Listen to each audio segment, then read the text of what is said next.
uma história. Uma vez eu decidi ir para os Himalaias, porque eu sempre ouvi falar que nos Himalaias moravam os mestres mais sábios desse mundo. E eu também escutei que quanto mais alta a montanha, mais sábio, especial, precioso seria esse mestre. Então eu decidi ir para a montanha mais alta que eu pudesse para alcançar esse mestre. Eu cheguei lá. Quando eu bati na porta da choupana, dessa montanha imensa, o mestre olhou para mim e falou assim: você veio aqui em busca de ensinamentos? Então fica aí um tempo para eu ver se realmente você é merecedora da minha atenção. Ele me deixou por 3 meses varrendo o chão da porta da casa e cortando lenha para esquentar a água do banho dele. E eu persisti, a cada dia reafirmando no meu coração o quanto eu queria aprender com aquele ser que eu sabia era muito especial. Um belo dia, o mestre abriu a porta e me achou merecedora da sua atenção. Nesse dia, ele começou a me passar alguns ensinamentos. Ok, amanhã cedo você vai acordar comigo, vai rachar lenha como sempre, só que em vez de tomar o banho quente, você vai tomar um banho de neve derretida. Depois você vai tirar isso que você está acostumada a comer e vai colocar isso aqui no lugar, e aí você vai fazer alguns pulos e mais essa outra atividade física. Ou seja, ele começou a quebrar completamente os meus hábitos, aquilo que eu conhecia como uma rotina de dia a dia. Ainda que eu estivesse lá nos Himalaias e já fosse tudo muito diferente, ele me passou o primeiro grande segredo se eu estou num caminho verdadeiro de transformação: a quebra dos hábitos. Isso fez um grande efeito na minha saúde. Eu percebi muita vitalidade, uma vida nova fluindo em mim, só porque eu não estava funcionando no automático. E assim que ele percebeu que o meu cérebro tinha saído daquela zona de conforto, ele me entregou o segundo segredo. Uma noite, fez uma enorme fogueira na nossa frente. Ficamos contemplando o poder do fogo, nos lembrando que nos templos antigos não existia uma imagem de Ganesha ou uma imagem de qualquer divindade que fosse. O que havia era o fogo. Naquele dia eu me lembrei também que no xamanismo a gente senta em volta do fogo, todos olhamos para o fogo. O fogo é o grande representante do espírito, daquilo que transcende, daquilo que se eleva, que não está sujeito às leis da gravidade. E ali diante do fogo, ele me preparou para o grande segundo segredo. Quando as chamas já estavam um pouquinho mais calmas, ele abriu um bonito tapete de brasas à minha frente, fez algumas sílabas sagradas, se levantou com toda a sua elegância, daquele ser leve e sutil que ele era, e caminhou pelas brasas. Ele caminhou com muita tranquilidade e então olhou para mim e fez assim, como que dizendo: agora é a sua vez. Só que eu não sabia andar daquele jeito, assim, quase levitando como ele. Ele leu meu pensamento e mesmo assim ele falou, sem precisar dizer uma palavra: vai. Eu respirei fundo, e já que ele tinha passado também, e era isso que eu tinha, essa situação na qual eu tinha me colocado, eu andei e atravessei esse tapete. Até que foi gostoso e eu não me queimei. Depois dessa lição, ele falou: hoje à noite você vai ficar sozinha na floresta. Só vai. Me levou até um lugar e falou: daqui você caminha mais um tanto, ali vai ter um lugar para você sentar e faz o que você quiser até amanhã de manhã. E só quando clarear o dia, você volta para Choupana. Nossa, meu coração acelerou nesse momento. Eu precisei pedir uma força do tamanho daquelas montanhas para ter a coragem de fazer isso. Coragem. Esse era o segundo segredo que ele estava me passando. Eu consegui, eu venci esse desafio. E quando eu cheguei de manhã, eu percebi que o mestre me olhou com um olhar muito diferente. Ele estava feliz por mim. Ele estava feliz não porque eu venci um desafio, mas ele estava feliz porque eu recebi um aprendizado muito valioso. Sabe qual? eu aprendi que 95% dos nossos medos moram somente na nossa imaginação. Quando eu percebi isso, o mestre deu uma gargalhada gostosa, me estendeu as mãos e começou a dançar comigo. Aquele mestre de cabelo branco até a cintura, barbas brancas, longas, aquele perfeito arquétipo do sábio dos Himalaias, virou uma criança na minha frente, uma criança inocente, pura e tão leve e luminosa, que eu não tive uma outra atitude a não ser me entregar. Eu não podia ter outra atitude a não ser me entregar para aquela dança. A gente começou a rodopiar e enquanto eu via a cara daquele velho sábio girando com o cenário dos Himalaias por trás, uma alegria transbordante invadiu meu coração. Eu percebi a leveza, eu percebi a intensidade do momento, eu percebi o que é celebrar a vida sem precisar ter todos os meus problemas resolvidos para fazer isso. A gente se divertiu muito naquele dia. Quando o sol se pôs e tudo estava mais calmo, eu sentei, respirei um pouco, então ele chegou para mim e pegou nas minhas mãos, pediu para fechar os olhos e abrir as mãos. Eu fiz isso e nesse momento ele colocou uma pedra na minha mão direita e uma pedra na minha mão esquerda. A pedra da mão direita eu percebi que era redondinha, fácil de pegar, até gostosa de sentir. A pedra da mão esquerda era afiada, dura. Se eu apertasse muito, realmente ela me cortava. E eu percebi que eu tinha que pegar com calma aquela pedra. Fiquei um tempo sentindo essas duas sensações diferentes e o mestre falou assim para mim: a forma como você lida com essas duas pedras é a sua forma de ser justa ou injusta na sua vida. Quando você consegue ver uma situação, percebeu que tem que ser corrigido ali, mas ainda assim mantém as arestas arredondadas, você age como a mão direita com essa pedra arredondada. Quando você vê as pontas e exagera naquilo que está errado e procura fazer justiça com as próprias mãos, se esquecendo do amor e da compaixão, você age como essa mão esquerda com essa pedra afiada dentro. Na hora que ele falou isso, eu percebi que a minha mão apertou um pouco mais e eu senti uma gota de sangue escorrer e cair no chão. Nessa hora, as lágrimas que estavam nos meus olhos de alegria da nossa dança da tarde toda se transformaram em lágrimas de dor, porque o alinhamento com o segredo da justiça foi um dos mais doloridos para mim. Mas eu aprendi que justiça sem amor não é justiça, é vingança. Respirei fundo, absorvendo esse ensinamento e fui descansar um pouquinho, olhar ao longe, ver a paisagem, saborear aquela magia dos Himalaias. E nesse momento mais um êxtase começou a pulsar dentro de mim. Parecia que tudo aquilo estava vivo. Aquelas montanhas conversavam comigo. Eu podia perceber a vida naquelas montanhas, um pulsar imenso por trás daqueles milênios e milênios de vida presente nesse planeta, naquilo que já foi mar e que hoje era montanha. De repente eu vi um pássaro passar, eu vi uma flor no chão, eu percebi uma queda d'água a alguns quilômetros de distância. E eu percebi que tudo aquilo vivia também dentro de mim. Ou seja, eu percebi uma harmonia permeando tudo e pulsando junto comigo, até perceber aquela respiração do mantra Soham. Eu inspirava e todo o universo fazia So dentro de mim. E quando eu expirava, eu e o universo, em uníssono, falávamos Ham. Assim eu percebi que a harmonia é a inteligência que rege todo esse universo, inclusive a mim.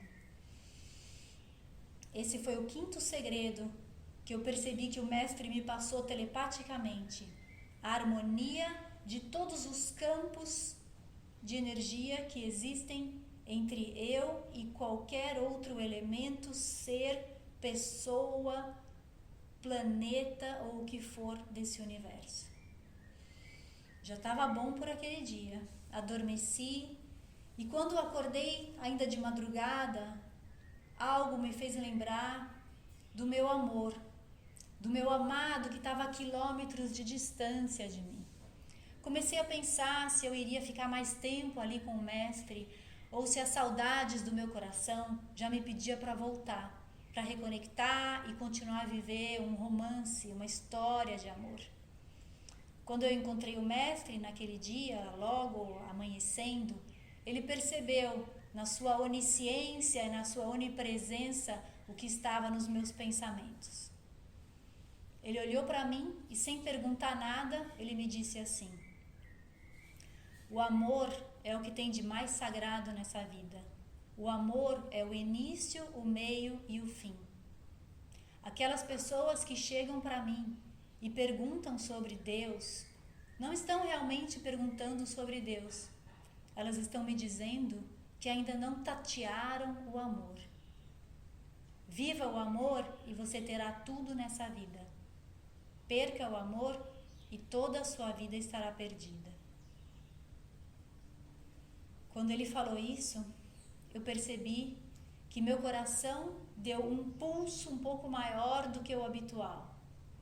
Eu estava ali, diante de um mestre me trazendo conhecimento sobre os segredos do cosmos e de todo o universo e de mim mesma e de tudo que você possa pensar, e ao mesmo tempo com saudades de viver o meu romance. E ele falou para mim que o amor era o início, o meio e o fim de tudo. Mas quando ele falou, ele não estava se referindo só ao meu romance, que estava a quilômetros de distância de mim. Ele estava se referindo à própria vida. Eu percebi nesse momento que a vida toda é amor. Que viver uma história de amor não é só viver um romance, ainda que isso seja muito bom e positivo e desejável também.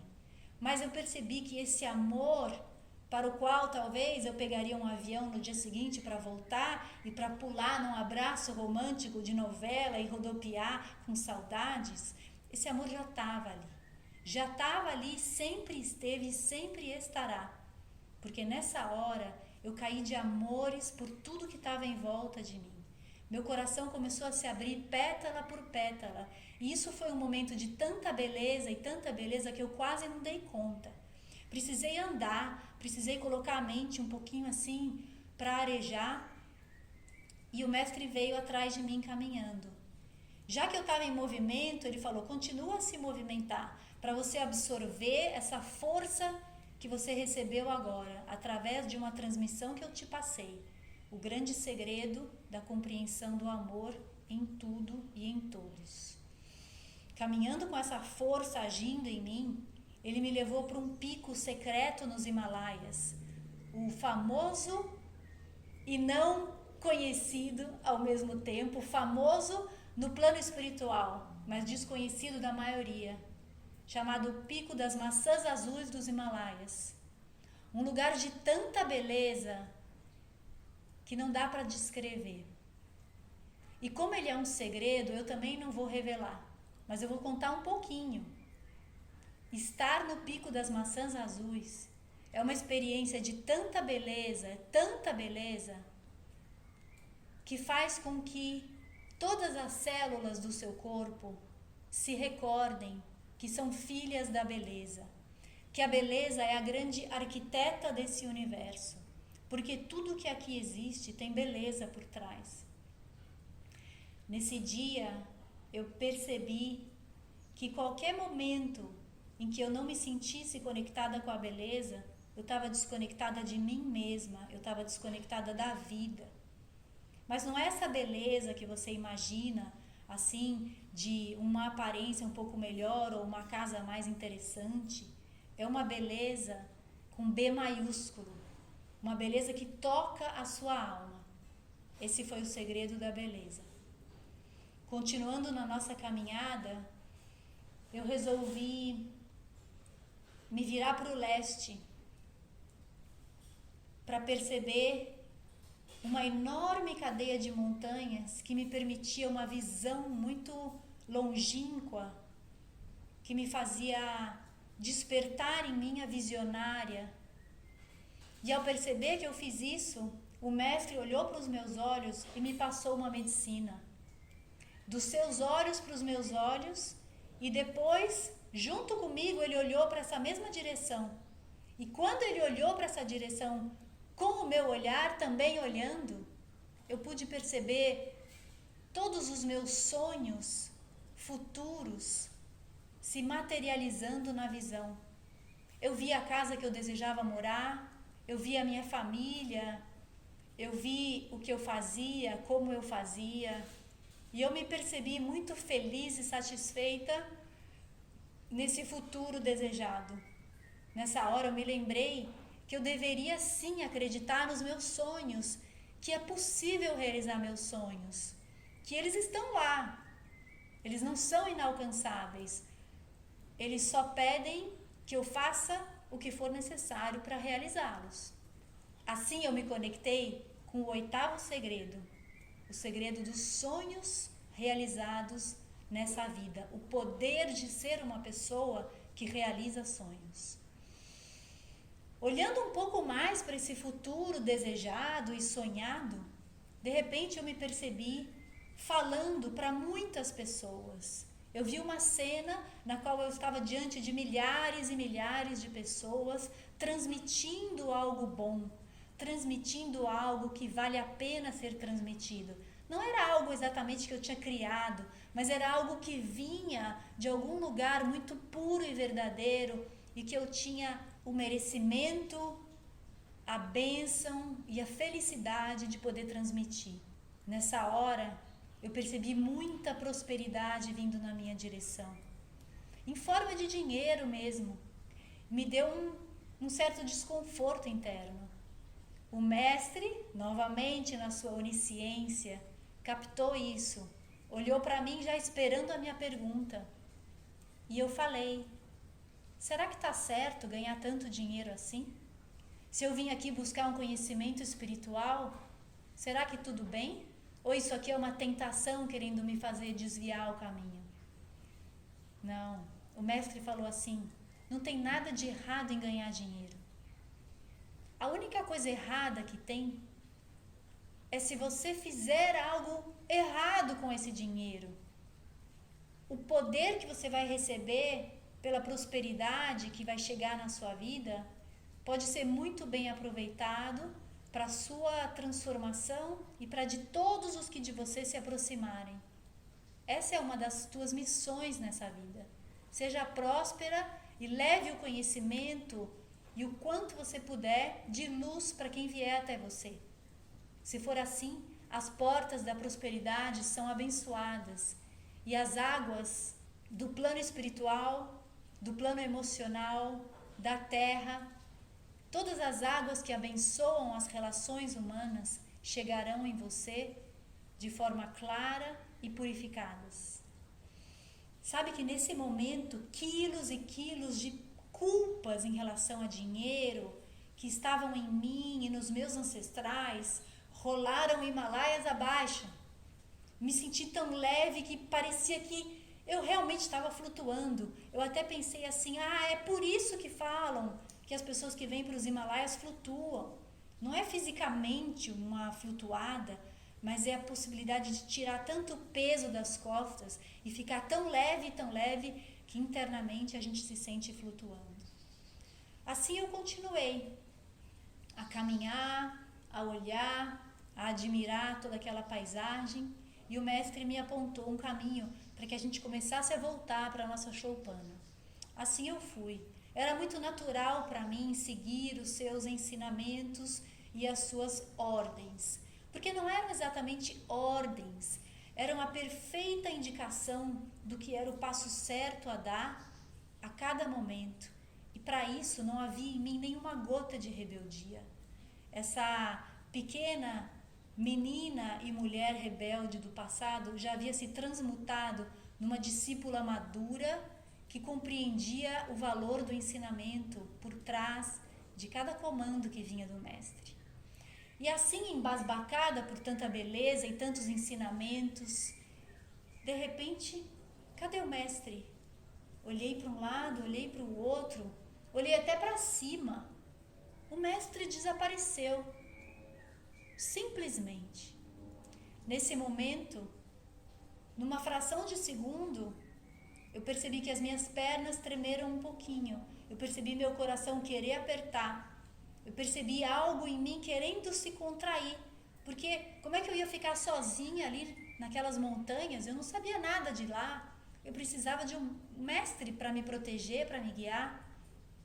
Mas ele se dissolveu no espaço, sumiu. Eu voltei para Choupana, entrei lá, ele não estava lá também. Descansei um pouco, fechei os olhos. E nesse momento eu me percebi tão conectada aos planos espirituais, a forças que eu ainda não conhecia, a ensinamentos novos chegando e ao mesmo tempo um bálsamo que veio e acalmou meu coração. Uma confiança na vida tão absoluta, tão inenarrável, que eu me senti completamente preenchida e vi nesse momento o que é realmente a fé. Nessa hora eu era a própria fé, a própria pulsação da fé.